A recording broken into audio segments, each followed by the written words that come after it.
Good evening. Welcome to Sacred Enzyme. I'm Stacy. Hope you're doing well today. I'm sorry, I guess I'm late. I'm running late. I'm literally just coming in out of the garden.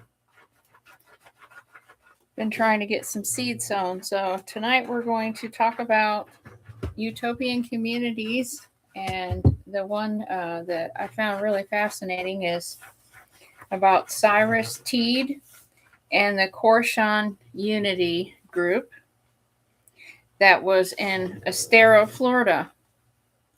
Hey, how are you, hon?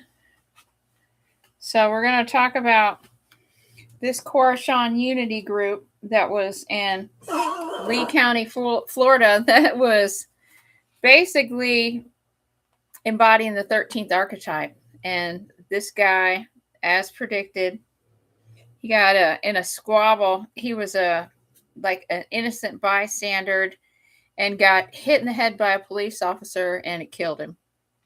How convenient, right?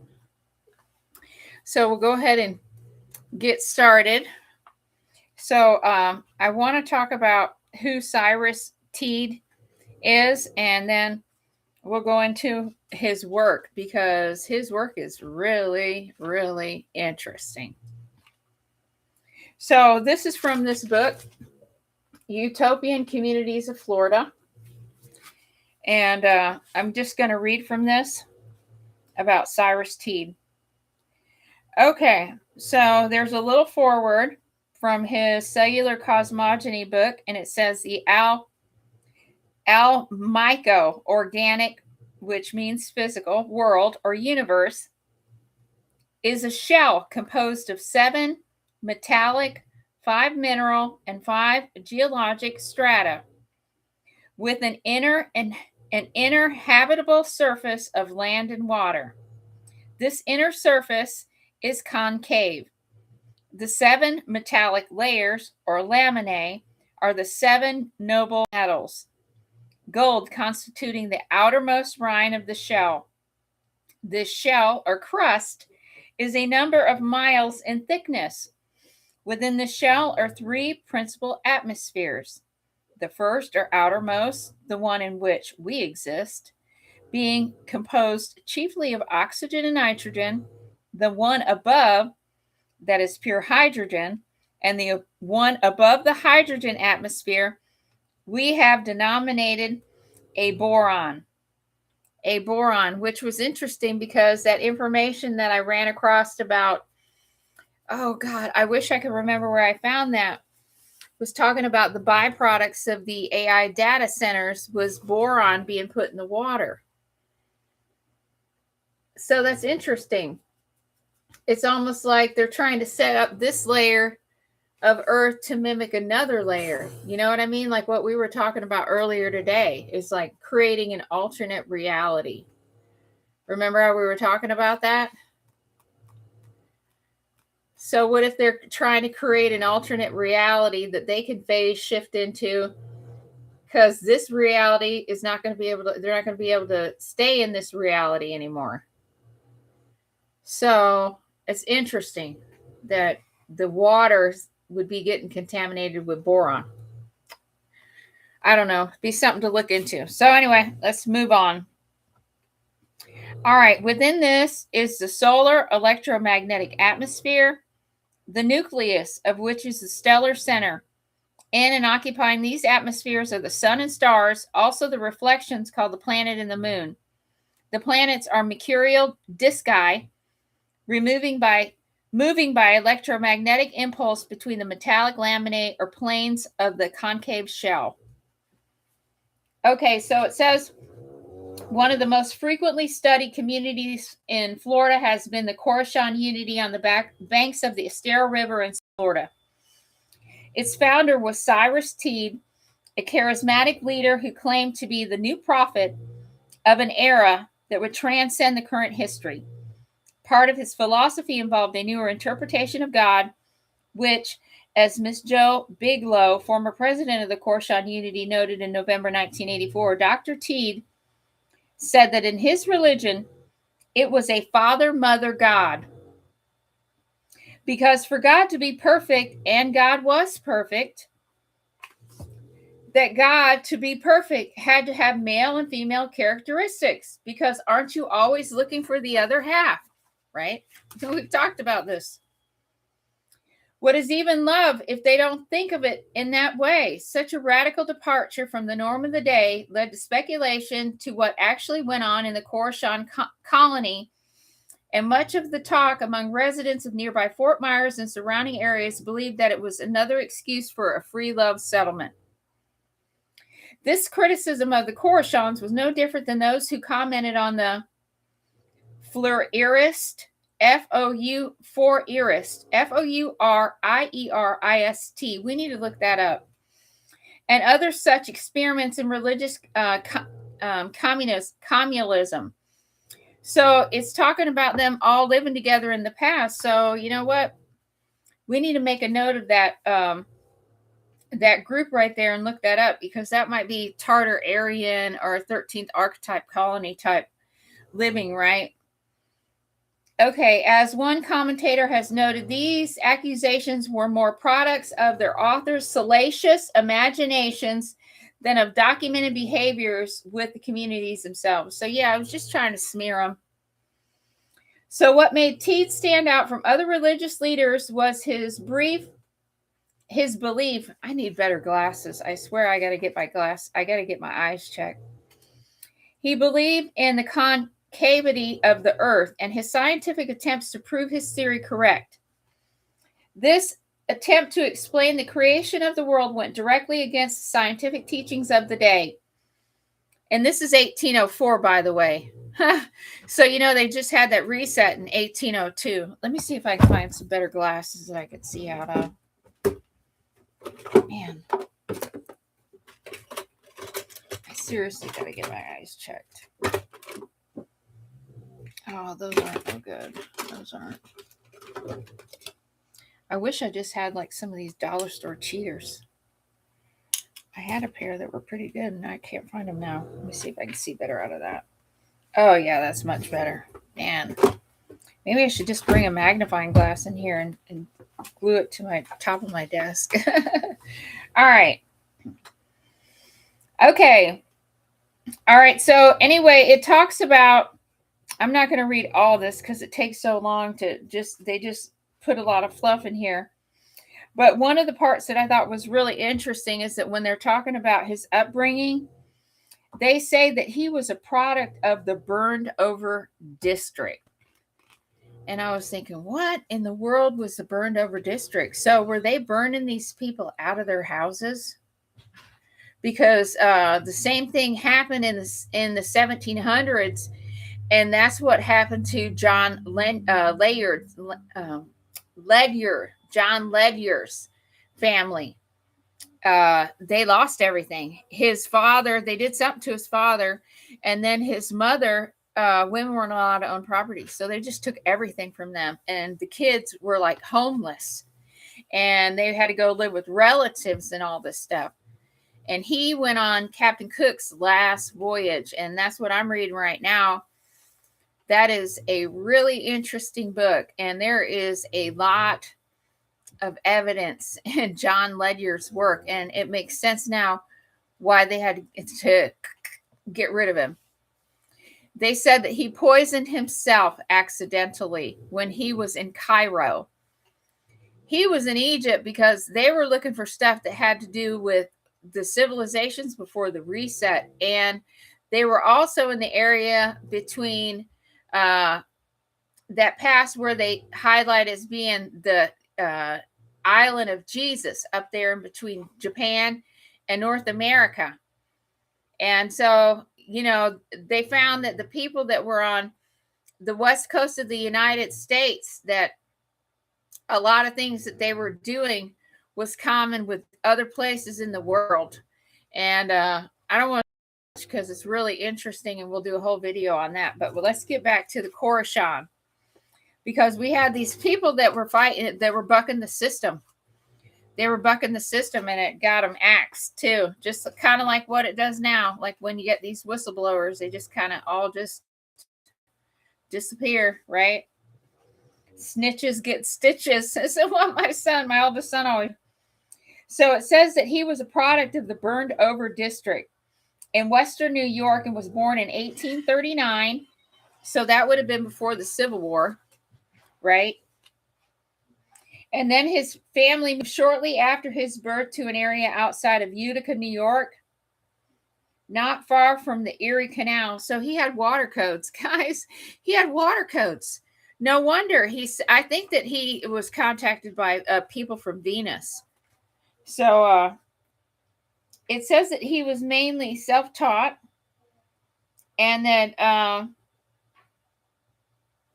so he ended up, it just kind of ended up falling into his hands that he was able to get to Florida and get this property, because he didn't really have a pot to piss in or a window to throw it out of when he got to this point in his life. And then he came down here and they started this community in Estero, which is by Naples and Fort Myers, Florida, which we've talked about this Florida stuff, right? We've talked about Tampa today, and we were talking about some other cities, right? Because we're on a crystalline node. Matter of fact, the reason that I'm late is because I was talking to one my neighbor who lives on the golf course too. He lives on like the 5th or 6th hole, and he's always out there talking to my husband. And my husband does not believe in any of this stuff. Like, when I try to talk to him, he's like, Stace, you lost me. You lost me. You lost me. I'm like, okay.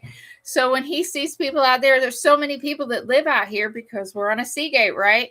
Well, they want to talk to him about UFOs and all this other stuff. And he's like, stop right there. You need to talk to my wife. So I talked to him. I went actually for the last 2 days. I've been like, Theo's been saying, you need to go talk to this guy. You need to go talk to this guy, and you need to tell him about his dog, because he has a white lab too. And I said, I stopped and I said, I have to come and talk to you because I have to talk to you about your dog. And I was like, your dog, I said, do you see your dog in your dreams? And he was like, oh, yeah. I said, yeah. I said, yes, because you're a route walker.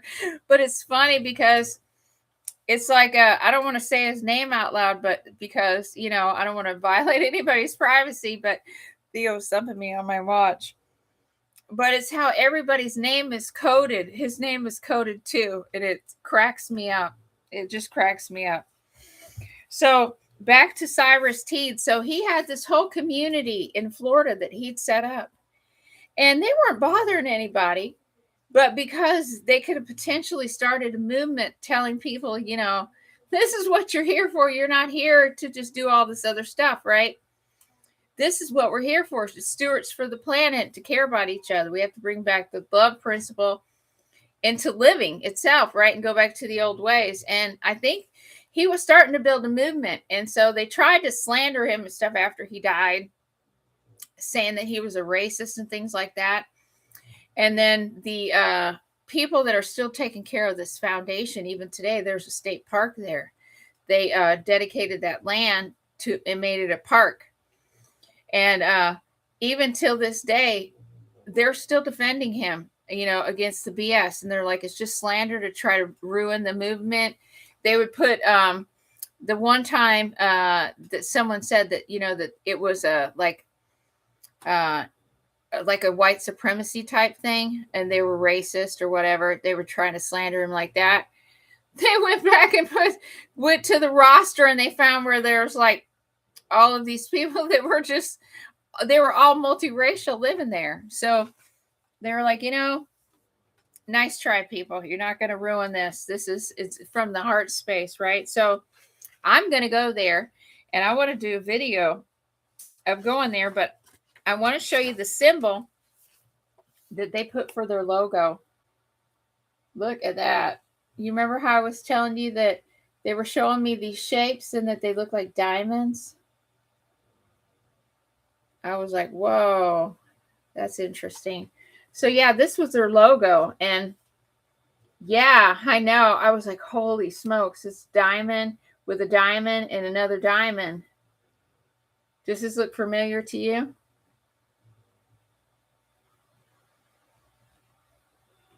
So I'll put it up close so you can look at it. It's got a center point. And then it's got the 4 positions on the planet: North, South Pole, East and West Gate.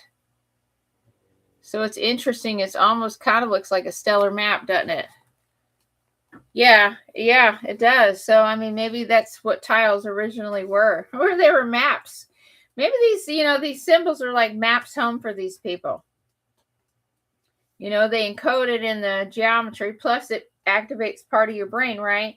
So maybe we're meant to see this today to activate some part of our brain by doing this book, right? So anyway, I want to get my phone out and I want to read what his information is, his cosmogony, because it's very interesting, the cellular cosmogony. Coruscant universology is predicated upon an absolutely demonstrated premise. World face to face with a radical astronomical revolution.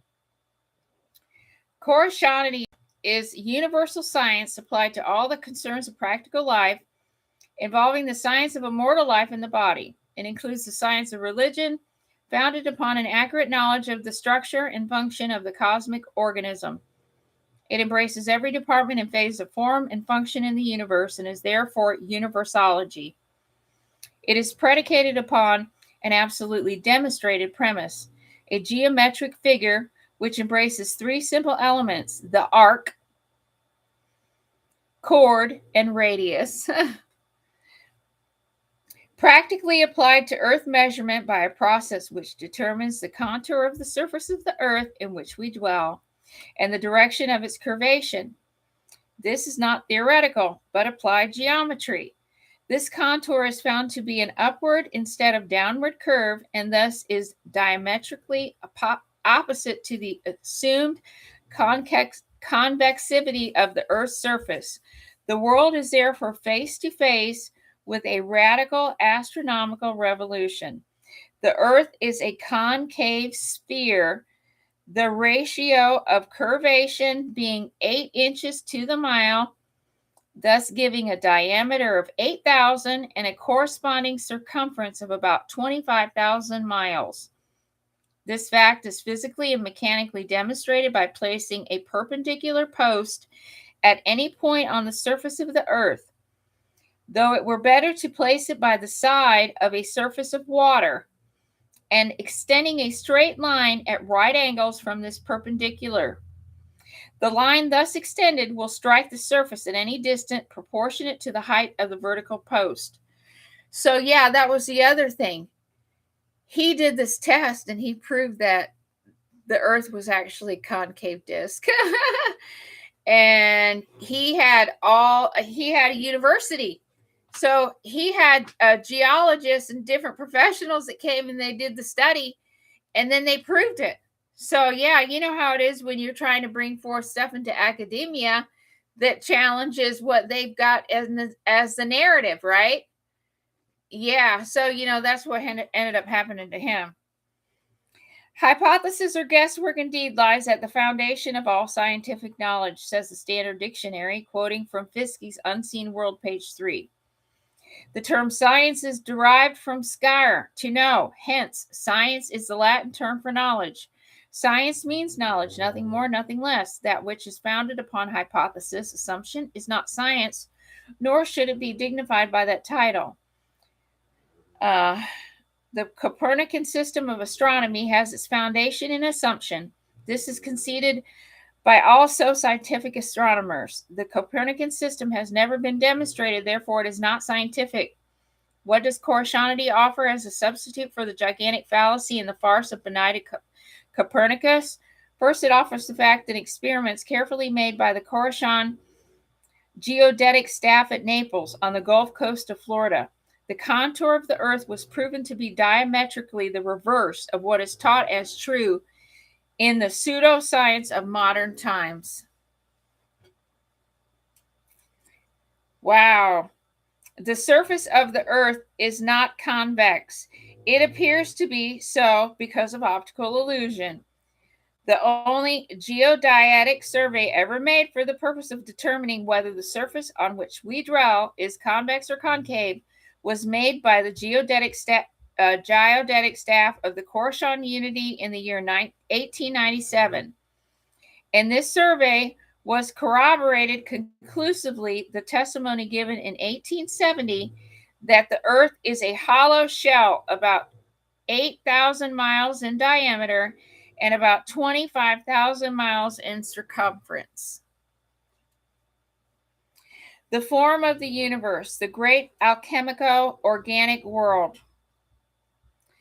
The alchemico-organic or physical world or universe is a shell composed of 7 metallic, 5 mineral, and 5 geologic strata with an inner habitable surface of land and water.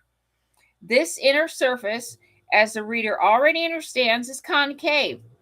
The 7 metallic layers or laminae are the 7 noble metals. Gold constituting the outermost rind of the shell. This shell or crust is a number of miles in thickness.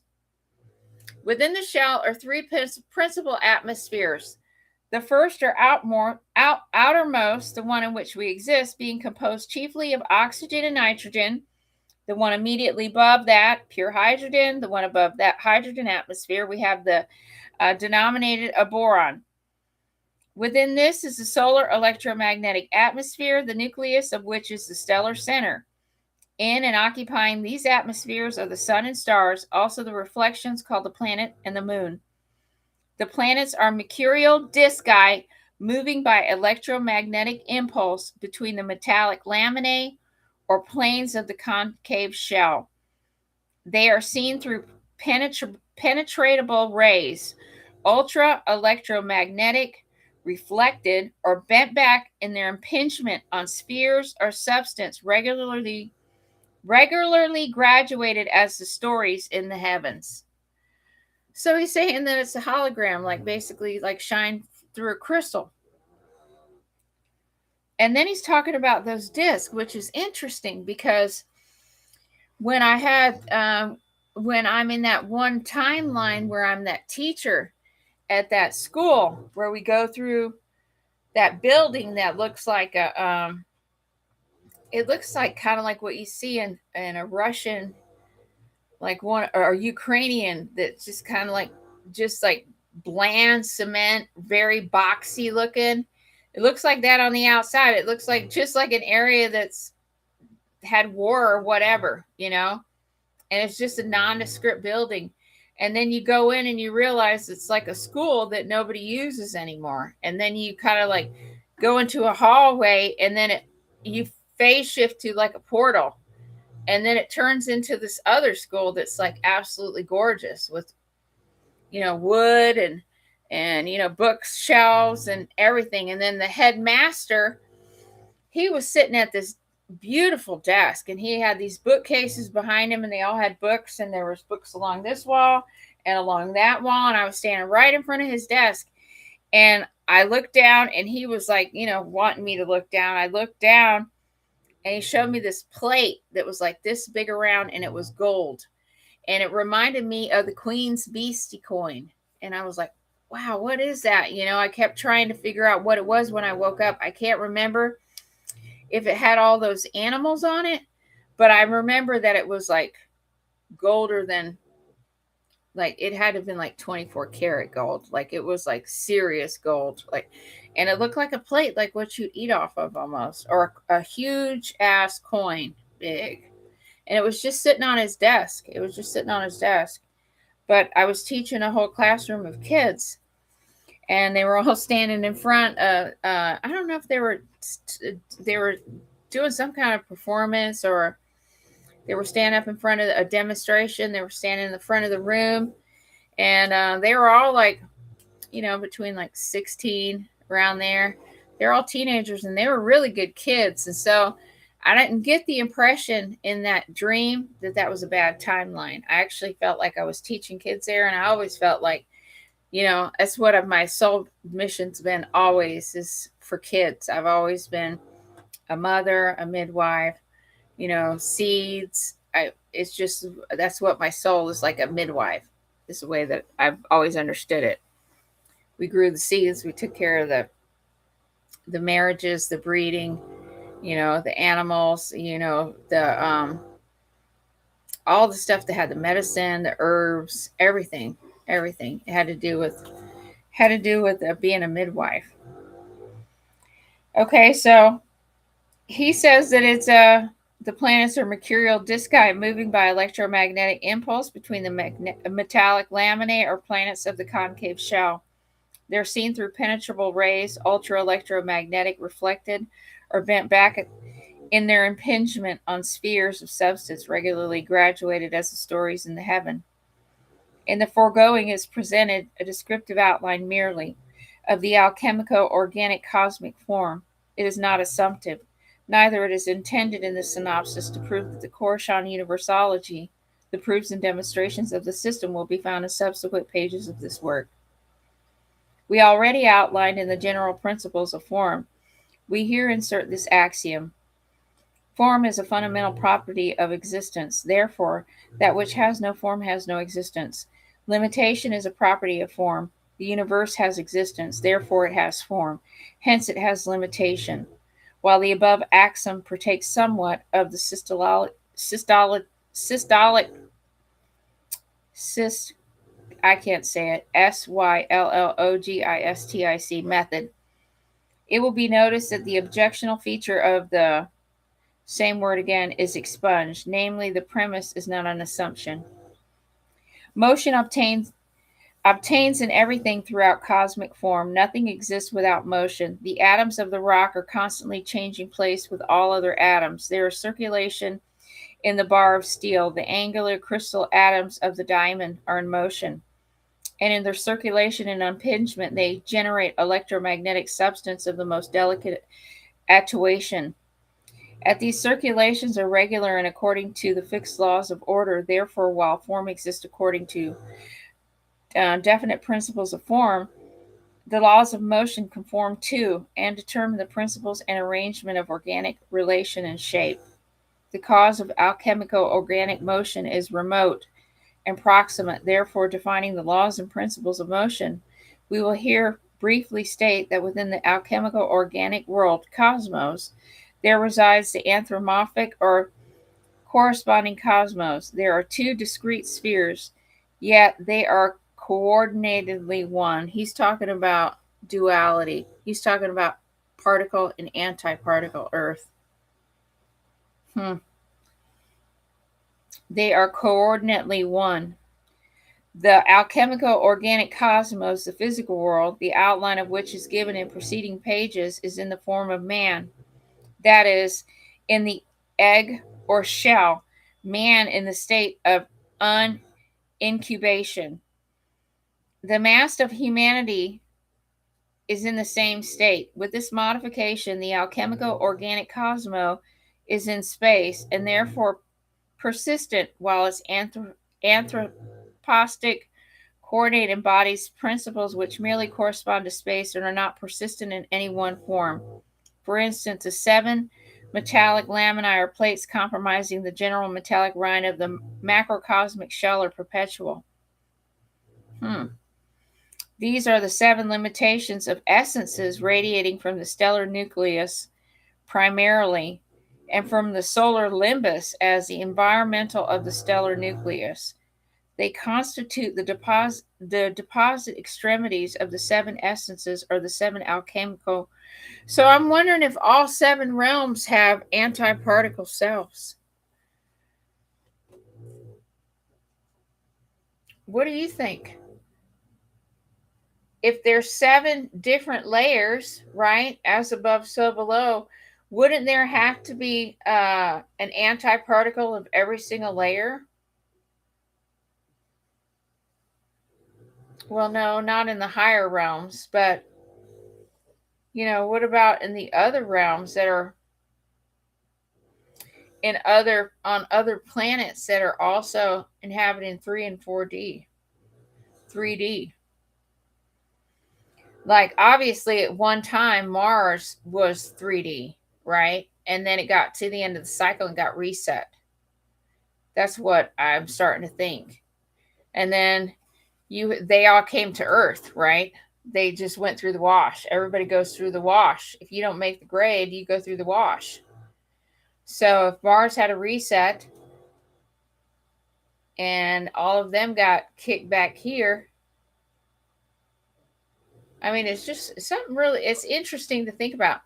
Does Mars have an antiparticle Mars? Does Venus have an antiparticle Venus? So it says, I mean, this is a lot of big mumbo jumbo words to just try to read through. But this guy was even back here, and before the Civil War, this guy is talking about the real shape of the planet, right? So I wonder if he was Tartar Aryan.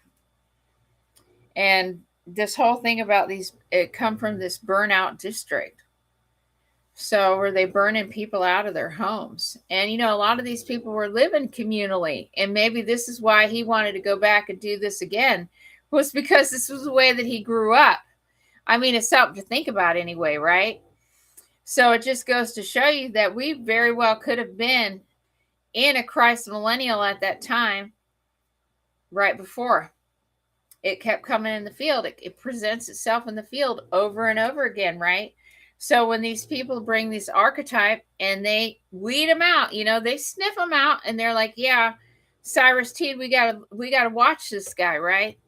Because he knows something, right? He's talking about having visits from like some kind of mother goddess or something like that. And she was the one that told him all this stuff. So, he was talking to one of the higher celestial beings, probably from Venus, probably. And, so, I mean, if we had to think about, the Christ archetype.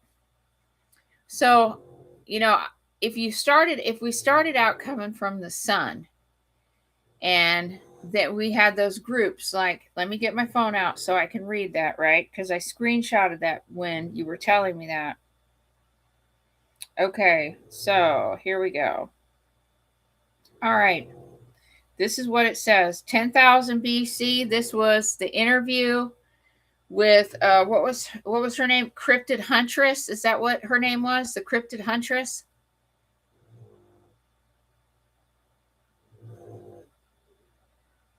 It was the Cryptid Huntress, and it was Daryl James, right? Daryl James, right. Okay. So this was what Daryl James had told her. And then I screenshotted the message when you sent it to me. Okay, it says it was about 10,000 BC. Was the bird beings, right? Through the sun. They came through the sun. Then the canine and felines together, 7,000 BC. Then the evil reptilians came 3,000 BC. That waged the war that stalemated them to being sent underground. So Daryl James said that that's how the reptilians got sent underground, because of the war. So yeah, they did. That war dropped the frequency of the planets, what it did. And so that's why they had to leave, the higher dimensional beings that were here at the time. They had to leave because they couldn't be here in this space. When they start wars, it keeps the planet frequency down, because we got that harvesting going on. So in the Ascension Glossary, if you just go onto the internet, Safari or whatever you use, type in the Ascension Glossary. And in there, there's a map in there of Amenti Gates, Amenti Gates. You can type that in the search bar and pull it up, and it'll show you that map that has the apocalyptic nodes written down, like what I keep showing on this map here. It shows the red horseman, the pale horseman, and the white horseman, all marked down. And I think this is where there were meteors that hit, right? It created crystalline ridge, which is obviously like a resonance chamber. It's still vibrating, it's magnifying. And so yeah, it's God particles too that are being magnified in these spots. So why not, try to put data centers and all this stuff over it, right? So we can try to take it. They want to take over the grid. And the other interesting thing is like, what's to say that these pyramids and stuff in the past a lot of them are built at different times. Who's to say that some of these weren't built to do exactly what they're trying to do right now with the AI data centers? Like, that's what I keep getting in my mind. And I mean, I wonder when they were building these pyramids and these different structures in the past that were to hijack the grid, the earth grid, were people fighting like they are to, say, we don't want these pyramids put up here. You're going to use up all our water. I mean, were they fighting about it? I mean, we know that there was some type of level of intelligence back there. You have to remember when that cataclysm that hit the North Pole and everybody had to come out of there. I think that was when the Earth got knocked off its axis.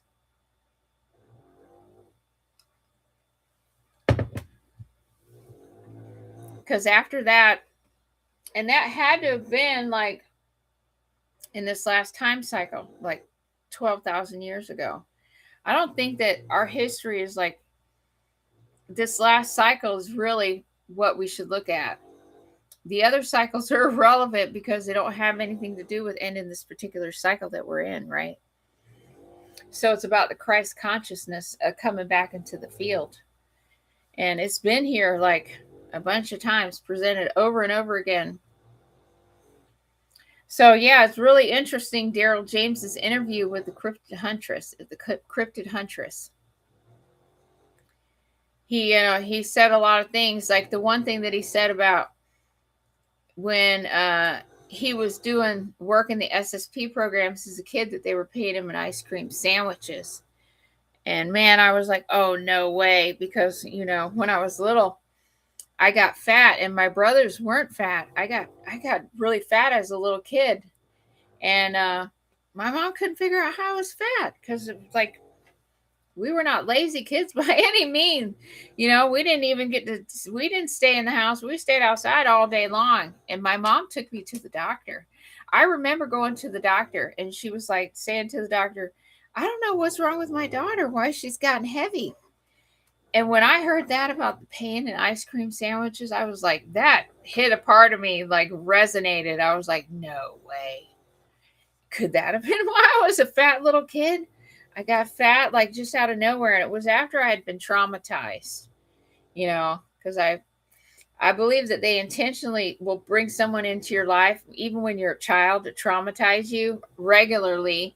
If you're in a normal family, like your sibling will be set up to traumatize you, or a neighbor. Because I even remember, like, when you start remembering this stuff, then you start going back through your mind and you start remembering like a lot of things that happened that you never really had a second thought about. And then you go in and you're like have an epiphany. Like, that's why that was when I was little. It makes so much sense. Like these people that be around you, right? When you go back in hindsight, like the handlers that's been in your life, the people that you just happen to run across all the time. They're in the military. Like my neighbors around me practically are in the military or retired from the military. And so, it's not a mistake. It's not a mistake. And a lot of them is Air Force, right? It's a lot of Air Force people that kind of show up around me. And, I think that's a common thread in the programs, that it's a lot of Air Force stuff. My father was in the Air Force. He was a staff sergeant. He had a mechanical mind, and he repaired the airplanes, jet engines and stuff like that. And so he was in the Air Force, but comes from a military family on both sides. My mom is all Navy. And that's the other one, right? The Navy and the Air Force. They're deep into the programs. So, yeah, I didn't catch what military division that Daryl James's father was in. Did you catch that? Was that the Army?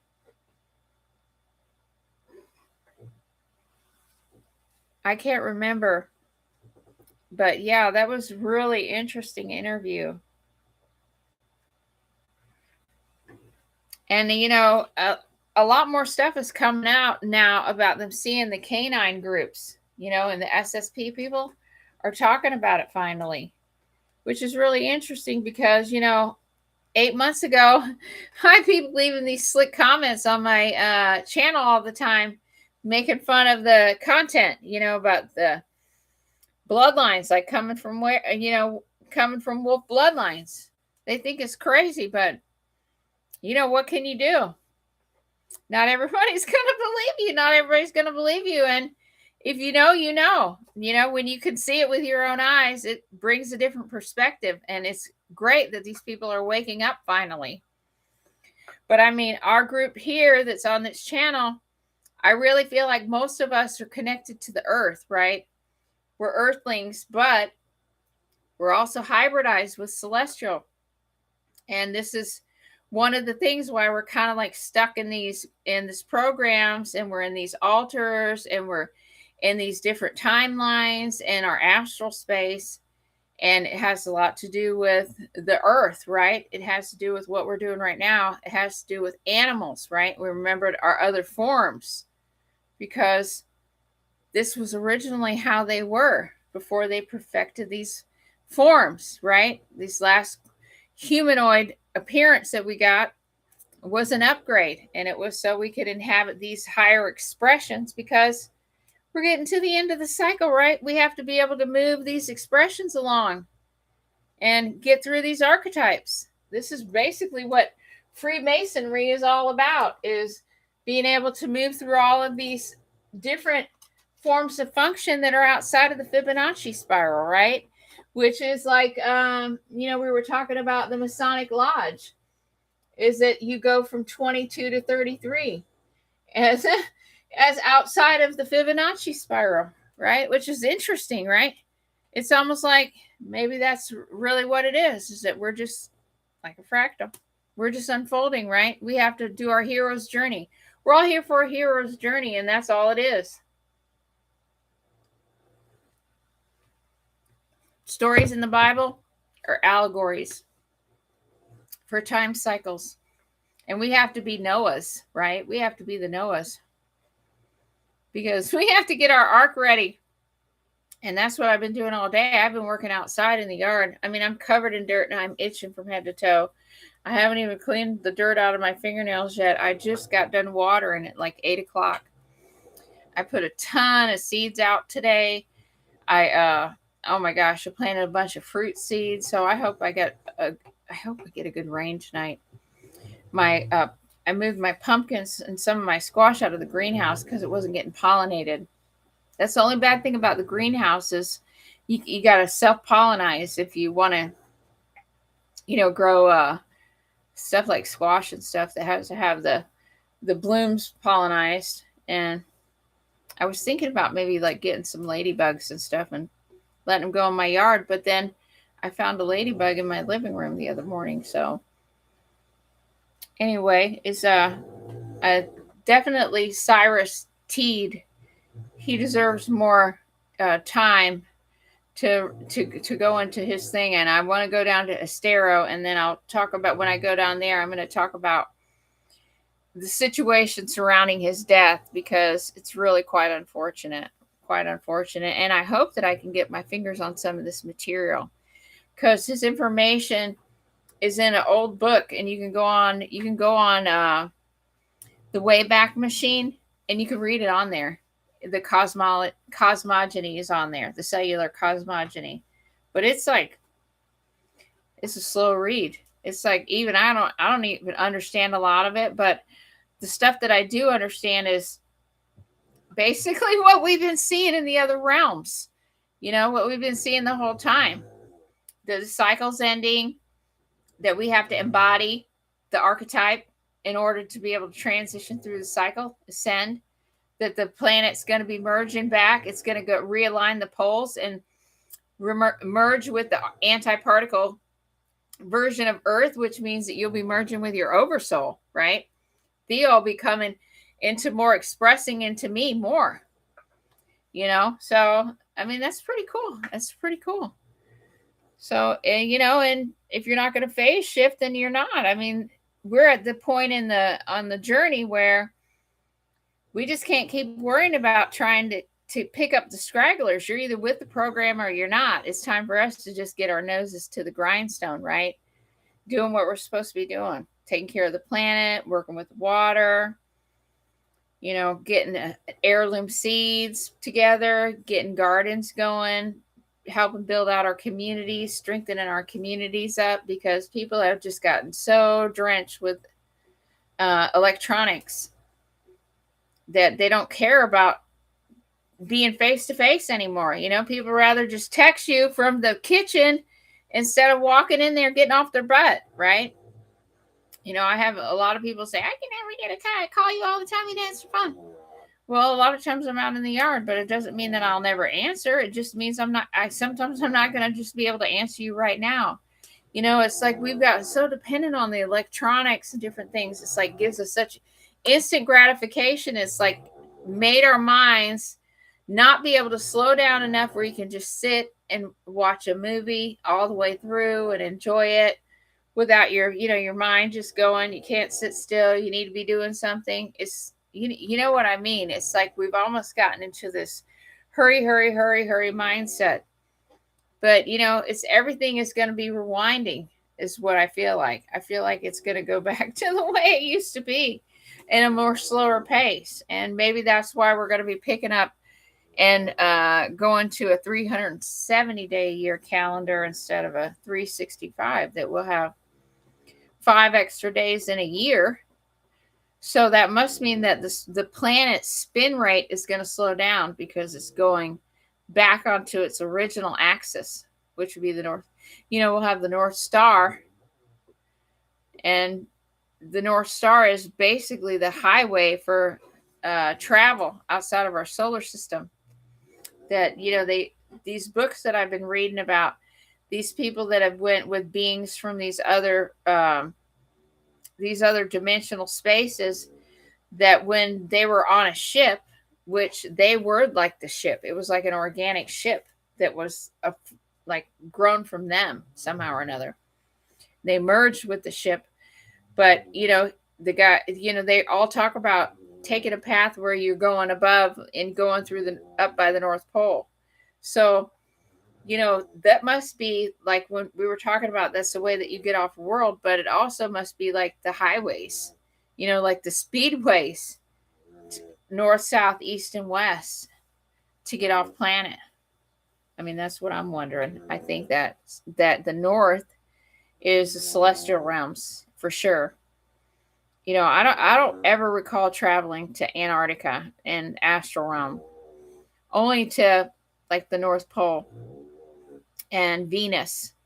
And then the other times they always come to me, or I go to my childhood home, or if my grandmother comes, she will teleport me, or I bilocate. Like there's different times that she's come and got me, and we went to Miami, where my mom grew up, because my mom was born in Miami. And so she took me to the home in Miami that they lived at, and to the house, and she brought all the ladies. Like sometimes she brings all the ladies from the family line. So whatever it was with my grandmother, I believe that she's like, in the movie, that show called Dune, with those priestesses, those women, I think that's my grandmother's bloodline.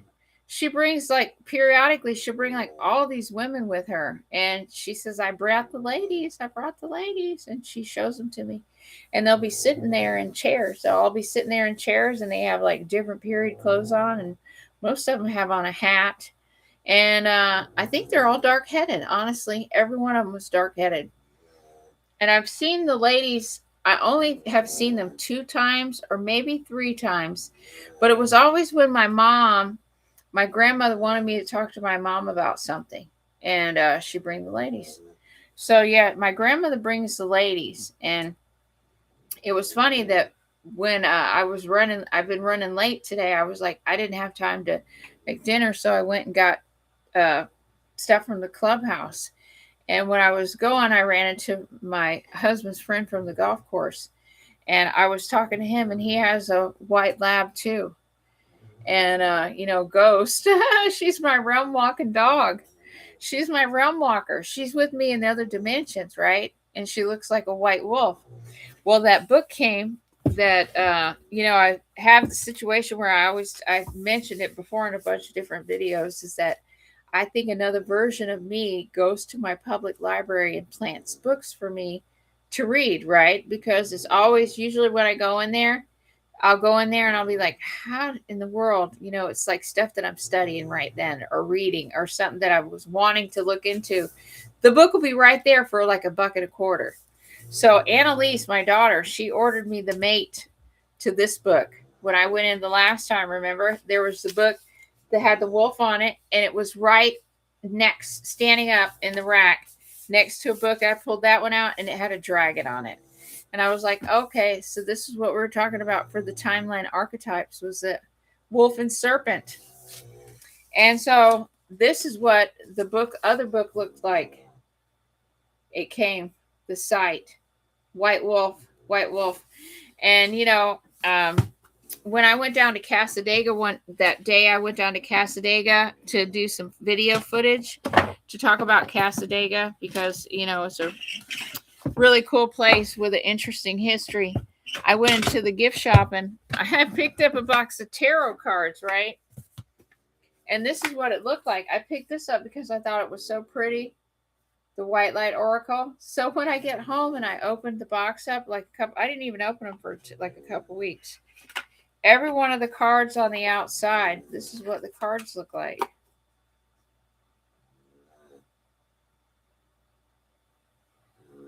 They're all got a white wolf on them. I mean, you can't even make it up. You can't even make it up. It's all the cards are like that. They're all the white wolf. So it's almost like, we were talking about the 13th archetype is the wolf archetype, right?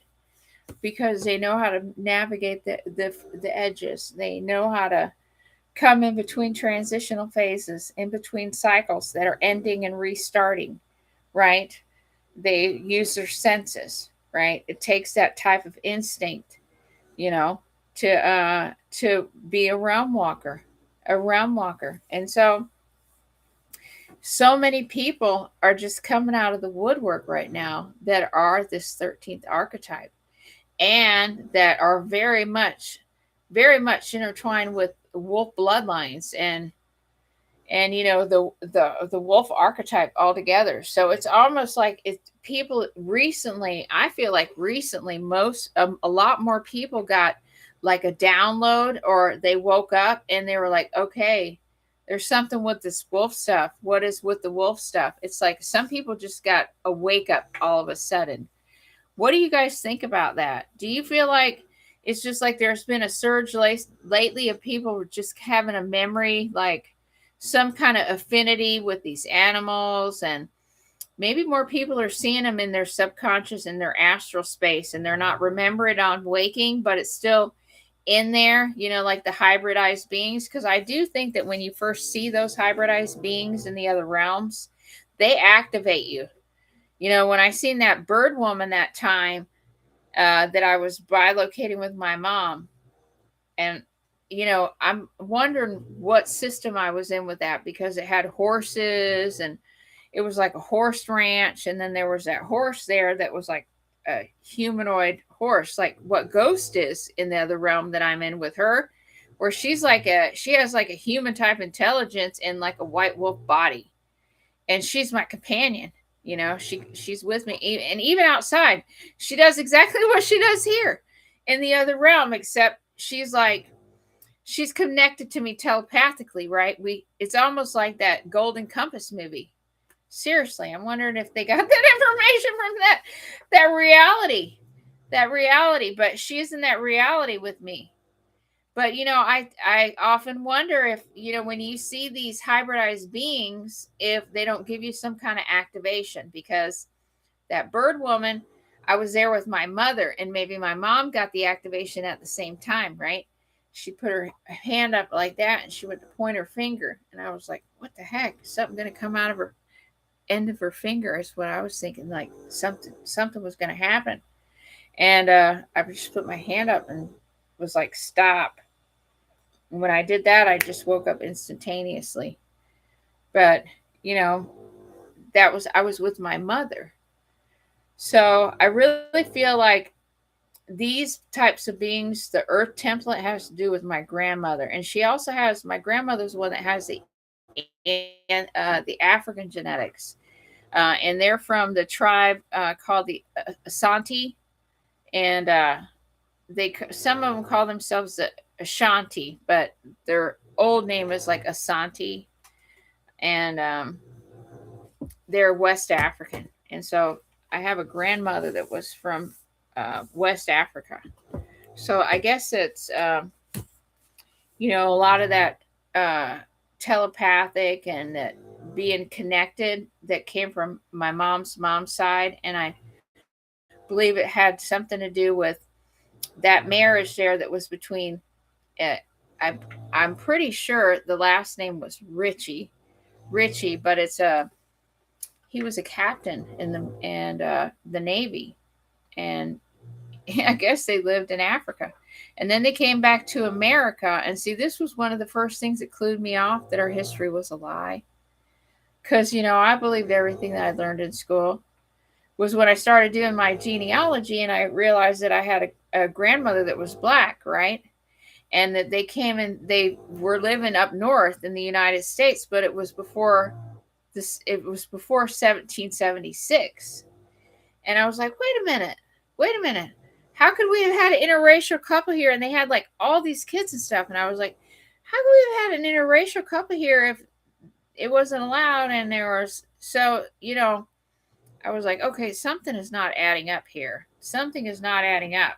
Why am I not seeing all this stuff that, we've been indoctrinated to see that has to do with this couple here? It wasn't an uneven relationship. They were equal partners. So I was like, something's not adding up with our history. And, my great grandmother, my dad lived with her. So she would tell the stories to my dad. And, she was old when my dad was just a little kid. And his grandfather was old as heck. My dad was like 8 years old and he was 70 something. He was an old man. And so, my dad heard a lot of stories. And so that's where we get my great grandmother told him those stories about Jesse James, hiding his horse and stuff. So, I knew that my family had something to do with that whole, and I was starting to think that my family was kind of like doing some shady shit. But then I realized that the whole government got flipped upside down and it was shady. And so my family was actually doing the right thing. And which was great, because when my brother passed away, he kept coming and telling me that I needed to uphold our family name. And I'm like, what are you talking about? And he would say, you got to uphold our family name. So then I went and I hired a hypnotherapist to do like a regression on me to try to talk to some of my past family members to figure out what he was talking about. I thought like there was like some kind of karma or some kind of trauma thing that I needed to resolve for my family.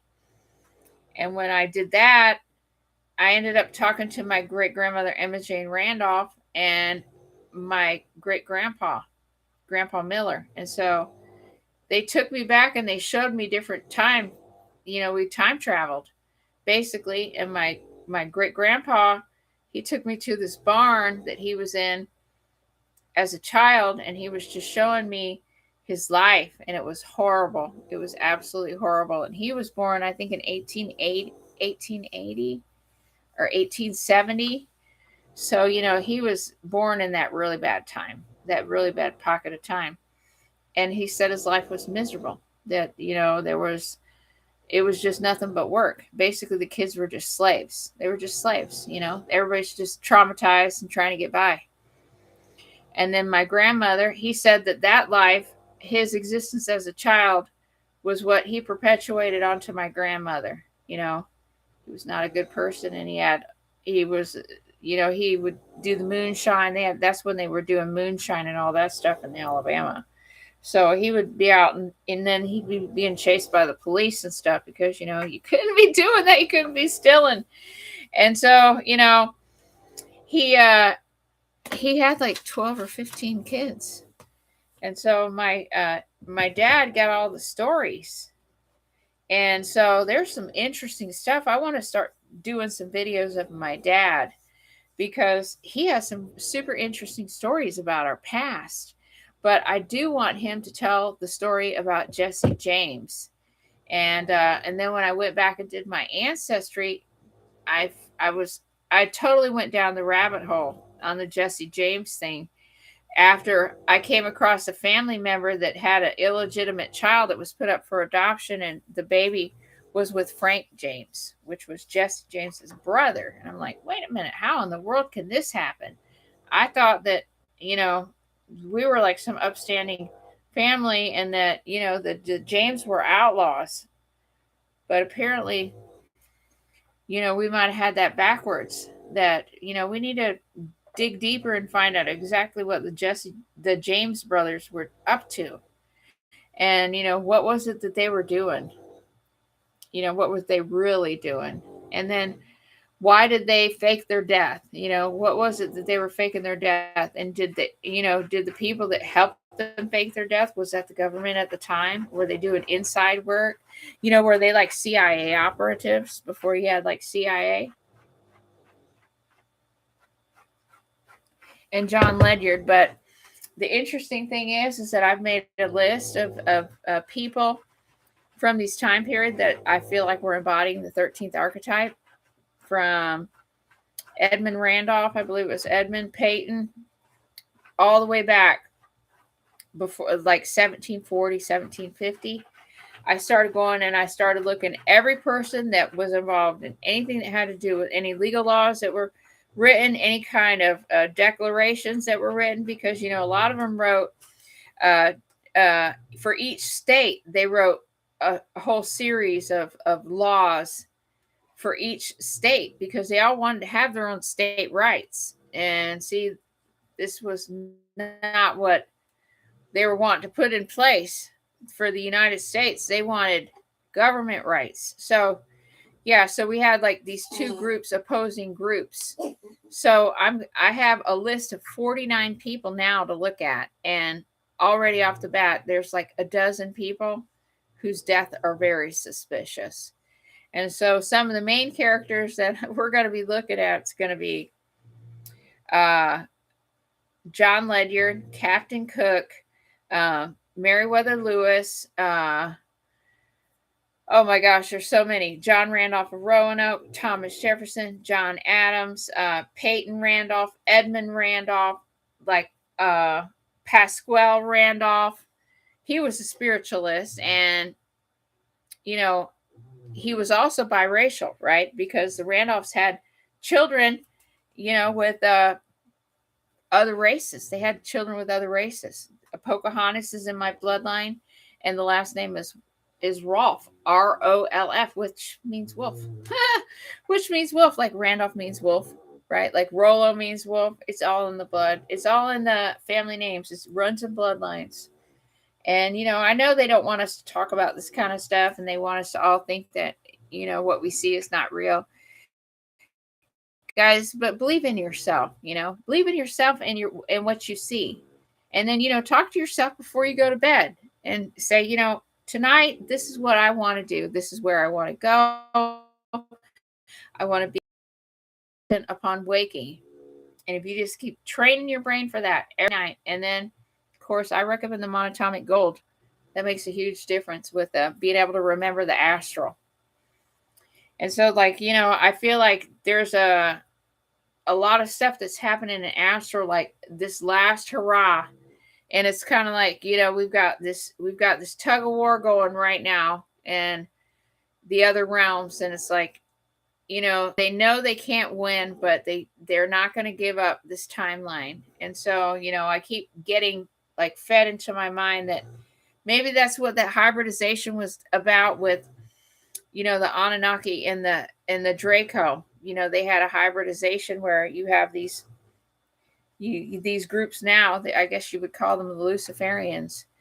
But, maybe that's why they did that hybridization, is because they're trying to be able to have their archetype in the field, because they know it's getting reset, right?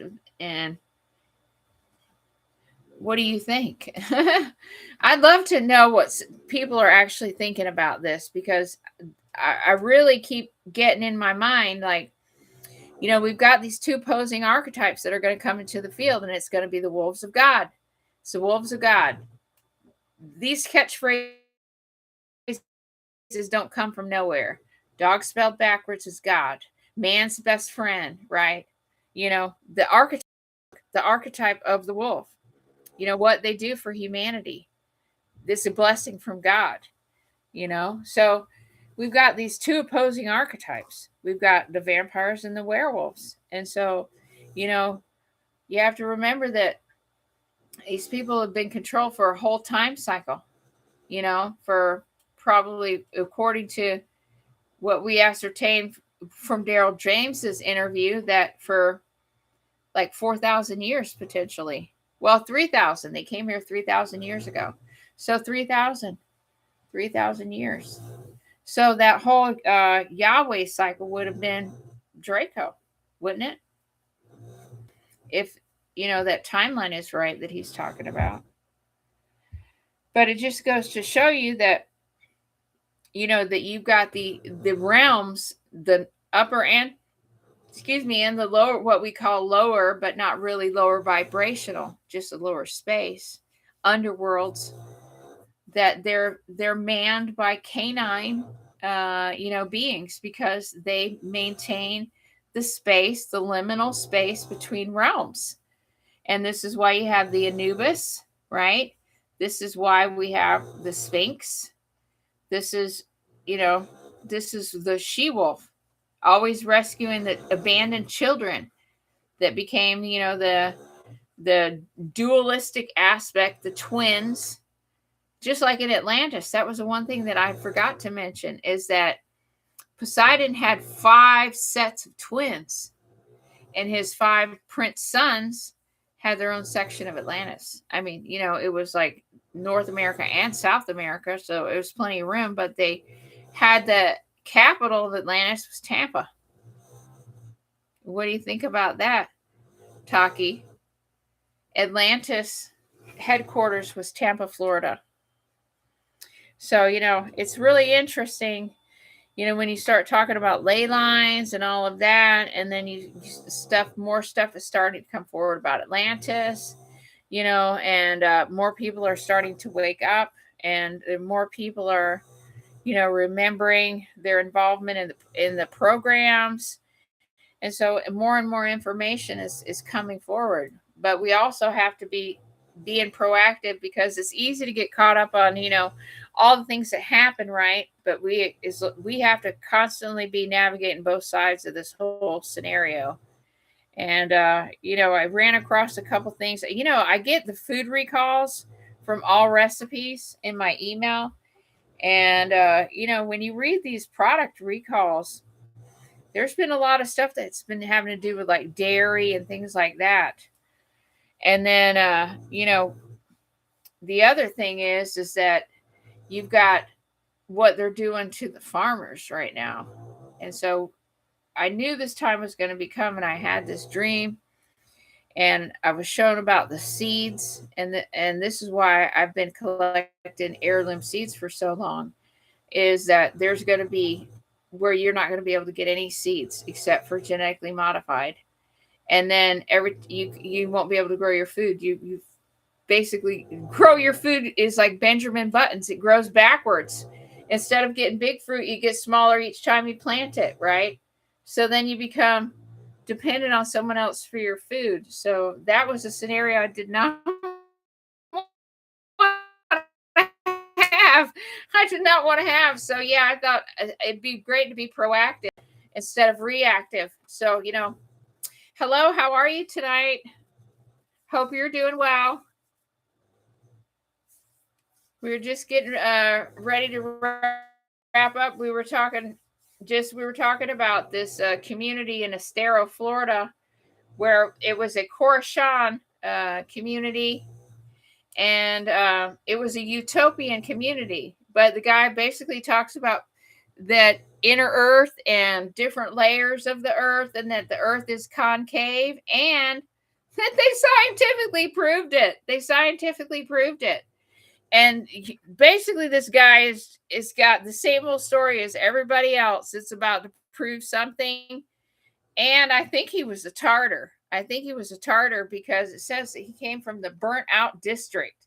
So they were burning these people out of their homes before the Civil War to, get control of the archetype, right? They were squashing the Christ consciousness that had potentiality to re-emerge into the field. And I think this is why we get certain saints that get pushed into the field, right? It's about to bring the archetype into the field so it comes into the people's minds, because we manifest the reality, right? So our predictive programming that they've been doing to us, they just feed us whatever they want. And we're so silly that we actually believe it. Like, but now everybody just laughs and everything's 33, COVID 33, this, 33 hantavirus. But, they did tell me not to worry about getting sick because I'm from Itamonte, which I have no idea what they mean by that. But Itamonte is in Brazil. I think that the Garden of Eden is the timeline, but I think that it was actually Florida because of those ley lines and that meteor. Because Tampa was the headquarters for Atlantis. And the city of Lake Wales is called the Crown Jewel. That's where that meteor is underneath that tower, which the tower looks like a crown, right? So they knew what they were doing. They were amplifying that area. And then they've dug all around Lake Wales with mining. Yeah. So when we phase shift, right, I think that areas that have like a lot of crystal underneath them, but there's crystal everywhere because this whole, even up in New York, there's a reason it was all Atlantis, and then people that are born along these waterways, that was our coding for this timeline, is what I think. I think that we've all been coded for this timeline. If you're born around water, you're coded from Atlantis, from that social memory. And then people that are born like around mountains and things, that this is Earth. Right. Some of us have more than one type of elemental that we're connected to with our coding at birth. Yeah, you probably have water codes. Plus, there's a lot of forest up in New York. A lot of people don't realize how much woods are in New York. It's like, it's not all city, right?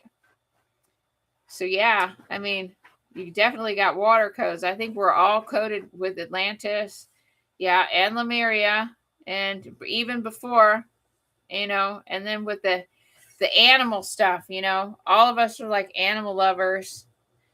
And yeah, love water. It's just we love Earth, really, truthfully, is what it is that everybody that's a member of this channel really loves Earth. We all have things that we're involved with that are Earth oriented, and it's not a mistake. It's not a mistake. We're like, oh yeah, he's down here. I gave him a Benadryl. He is, you know what? I know I've told a few people about this that I personally talked to, but I had a situation that's happened to me 2 different times with the USDA. And, I have like a small orchard out here, about 40 trees, and then my gardens. So a while back, it's been a couple years back, I had a woman that came from the USDA and wanted to put traps on my trees. And I didn't want her to, and she kept on and kept on and kept on. I let her leave them. She never came back to get them. She told me she'd be back in 2 weeks. She didn't come back, so I took them down and threw them in the trash. Well, then it was about 6 months ago. I was working in the yard. My husband and I were working in the yard. It was before it got cold. And I seen something hanging on my loquat tree, and I'm like, what the heck is that? I'm like, that better not be a fruit fly trap. I go over there, and literally there was one on the ground by the loquat tree, and then there was one hanging on it. And I was like, what is this? Nobody asked my permission to put the shit on my tree. So I took them and threw them in the trash. Well, then I see the USDA guy from the USDA come up, and I go out in the front yard, and my son was getting ready to leave. So he was out there too. He lives down the street. So the guy comes, and I'm like giving him the 3rd degree. I'm like, who told y'all you could come in my yard? Why are you putting this on here? What are you here for? Blah, blah, blah. I just barrage of questions, right? So he tells me that they're trying to do inspections by leaving fruit fly traps, because these fruit flies have showed up in Orlando, and they're not native, and they're invasive, and they're destructive, and they want to see if they made them here. And so I said to the guy, I said, so what if they are? What are you going to do about it? You can spray it in my yard. So yeah, we're losing the connection. Isn't this amazing? So anyway, I said, so, it doesn't matter. It doesn't matter. So the thing that I've noticed this past couple weeks is that the fleas and the ticks have been unbelievable. And, I live in the woods. So I've been here for 8 years and I have never had a flea problem ever. My dogs are miserable. I thought that they were coming in contact with like poison. My dog Ghost, she's got like hot spots on her feet. And then Benji, he has cancer on his feet.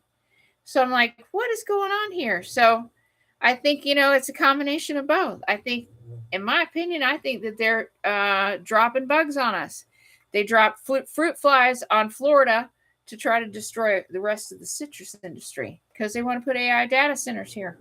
They want to hijack Florida's grid, because it's on a crystal. Yeah, I think that they want to take over the grid by putting AI data centers everywhere. I think that's what the goal is, and to poison the water. Because this other timeline that I'm working in, I'm building these huge water filtration systems, and that was been some time back. We were building these huge, and it's funny because my dad, he repairs pumps in this timeline. He was a pump guy. Huge, massive pumps, and he worked for Agrochemical Corporation. He worked for Ben Hill Griffin, Cargill, Mosaic, Procter and Gamble. He would fix the well pumps. And it was interesting that I was building something quite similar. It was pumps, and it was these, they were enormous, these water filtration systems. And they had these pipes on them that were metal, and they were about this big around, and they looked like stacks on a semi-truck's exhaust. And, it was like those running up the side, and they were just as huge, and the water was coming through and just filtering out. And it was like a massive undertaking cleaning the water. And, it's very frightening that we have to pay for water, and, but you can go without water for a few days, but you can't go without air, right? So we have to make sure that we keep planting trees all the time, because, it keeps the planet cool. That's one thing. 2, it's a network. That's the other thing. Yeah, and it helps us breathe. Yeah, we have to have trees. So, what I plan on doing is that we used to have a lot of cypress trees in Florida. And, it was probably around it was probably like the mid or late 80s is when cypress was like really big thing for furniture. Like they would make these big clocks. It was out of like a slab of a cypress tree that they would just keep cutting slices of it. And then they would make clocks out of it, or they make tabletops out of them. That used to be like a huge thing in Florida when I was a kid, is you could buy cypress everywhere. Well, they over harvested the cypress. Literally, they over harvested the cypress severely.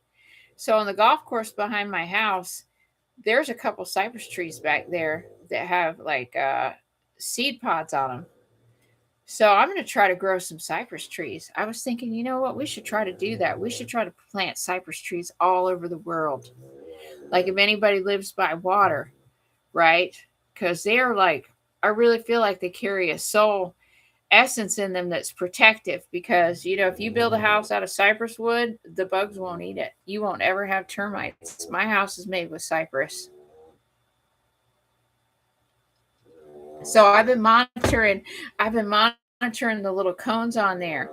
So when they get dry, and the one tree that's right behind me is packed full of them, full of the little seed pods. So I'm going to harvest a bunch of them, and we'll go start a bunch of trees. And anybody that wants some of those, I'll send you some. You can just email me at my email address. We got to get to exchanging seeds. So if you want to be part of the seed exchange program, my email is hacy90@gmail.com. And we need to everybody needs to start building our community of seed exchanging, because I really feel like the time is getting close. Like, I've been exhausting myself working in the garden, because I feel like we really got to get our food going. Like, I strongly feel like there's going to be like stuff's going to start coming out even more about the contaminants and everything, and it's going to just come to the point where people are really not going to be able to consume anything without practically growing most of it, or getting it, like with your communities, getting together with your communities and everybody contributing something. See, that's what we're trying to do here. Is, we've got a couple people here that have hens and duck and quail, and they do eggs, and then I make soap, and we make tinctures, and we make teas and all kind of stuff, grow vegetables, and we're building our community garden. And finally, everybody here is ready to get started. So we're going to start breaking ground on the garden. And then we got approved to become the sanctuary for the gopher tortoises. So now we're going to, every gopher tortoise that we were relocating here to our community, we'll get paid to relocate it. So that'll be money that's going to go back into our community, because we didn't get any grants or anything like that to start this community garden. And I kind of was like, I'd rather just kind of get it grassroots and do it than to try to get some grants, because then, when they butter your bread, then you owe them something. No such thing as a free lunch. They're not giving you nothing because they want to, right? It's just essentially to hold on to you. So, yeah. So, I have probably half dozen people who are like, yeah, let's get started on the garden. But, in this meantime, I've been doing all this in the backyard myself. So I'm going to build out the other side of my greenhouse tomorrow. I've already built part of it out. I'm trying to use all recycled wood, so I only need 7 boards. So it'll be a small fix tomorrow. But I'm going to try to get all of my beds filled in before hurricane season, because I'd hate for all this stuff to blow away. Exactly. They want to own you. And I'm kind of sitting on the fence about this whole thing about the tortoise sanctuary, but I really want to save the animals, because they're overdeveloped in Florida right now. And these gopher tortoises are protected, and it's bad that they're not following the guidelines. They come in and they should come in and do a survey before they even do anything. When you go out here in the Florida scrub forest, you can pretty much count on there being a bunch of nests. If there's cactus growing there, there's gopher tortoises living there. Like, there's a corner lot down here at the end of my street, which is like 3 or 4 houses down. They've like almost developed that. They've almost sold that 3 or 4 times, and every time it gets stopped because it's a habitat section right there on that corner. They'll never be able to develop that. The person that owns that lot, I feel sorry for you, buddy. You got a habitat right there. You're never going to sell it unless you relocate them. And then you got to pay like up to $8,000 per tortoise for relocation. So, yeah, the government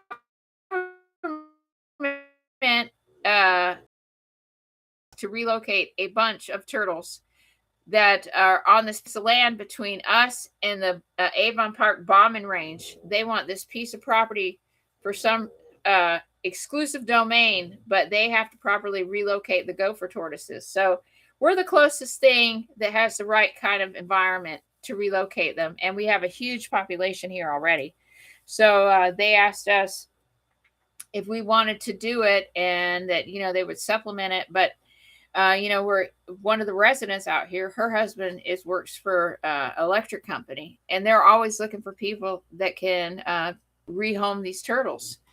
And the way I understand it is that we're getting lowballed from them. He was saying that it's like $10,000, up to $10,000 for some of these tortoises. They were saying 3 and 4, and I was like, well, they're lowballing us.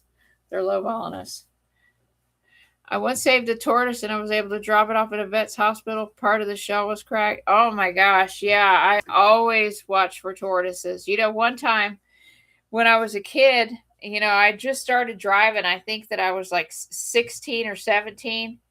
And there was this, it wasn't a tortoise, it was a snapping turtle. I don't know how it got in my parents' backyard, but it got in the fence and was all the way to the back of their yard trying to get to the lake because they live in between a couple lakes, and I guess it was mating season. So this thing was all the way in the back of their yard in between some fences, and it was trying to get through there. Obviously wasn't going nowhere. So I said to my mom, I said, we need to take this down to the lake and put it in the water. It needs to go down to the lake. It's hot. It was really hot. So I took it and I picked it up, and I couldn't find a box to put it in. So I put it on the floorboard behind the driver's seat. And so I drove down to Lake Wells Lake, and I went to get that thing out of my car, and that thing locked on to the underside of my seat, and I could not get that damn turtle out. That thing was stuck under the seat of my car for like 45 minutes until this old guy came by, and he was like, all right, I'm going to stick a stick here underneath the front and get it to let go. Get it to let go, and you pull it out. So that's how we ended up getting the turtle out. Yeah, I mean, at one time, my mom, when I was a kid, this is when I was like 12 or 13 years old, my mom came home from lunch, and we had just gotten home from school, and I'll be danged if she didn't go out to her car to go back to work, and there was an alligator in the driveway, and it was behind her car, and she couldn't get it to move. And so the neighbor came, and we were trying to cover it, we were trying to cover it with a kiddie pool just to move it out. My mom was like, I gotta get back to work. She was like a deli manager at Food Lion. We'd got a Food Lion in our little town back then, and she was the deli manager. So she was like, I gotta go back to work. We had to wait for the Florida wildlife, the game warden, or the Florida Fish and Wildlife. You can't touch them. You get in a lot of trouble. It was like about 4.5 foot long. It wasn't a huge gator, but it was not having it. It was hissing at us and everything. They'll just hiss and fuss at you. But, we used to go down to the lake, and the alligators never bothered us. Like, my brothers and my brother's friends, we would all ride our bikes down to the lake, and we would be in there wading around. You'd have these little baby alligators. They swim up to you, and they just look at you like this. They swim. They just have their little paws, and they're just eyeballing you. But, if you ever get any of them get too close, you just take the end of your fishing rod and you snap them on the end of their nose, and they swim off. They're not really interested in humans. Humans make issue of it. Just because they can't eat you doesn't mean they really want to. Now, if you got a dog, they'll eat your dog. I've seen a lot of people lose their dog off the bank of the bank of the lake, right off the leash, taking their dogs down to the boat ramp. The alligators will snatch a dog right off the leash at the boat ramp. Yeah, real bad. We've had a couple people that have gotten pulled into the lake trying to save their dogs. Yep. Yeah. Well, they've moved. They've got some huge alligators out of Lake Okeechobee. That place is massive. They've got massive alligators in there. So anyway, I've just rambled on. It's time for me to take a shower and scrub all the dirt off of me. I'm so tired. I'm just slap happy at this point. I've been working outside all day. Is there anything that anybody wants to talk about before we go?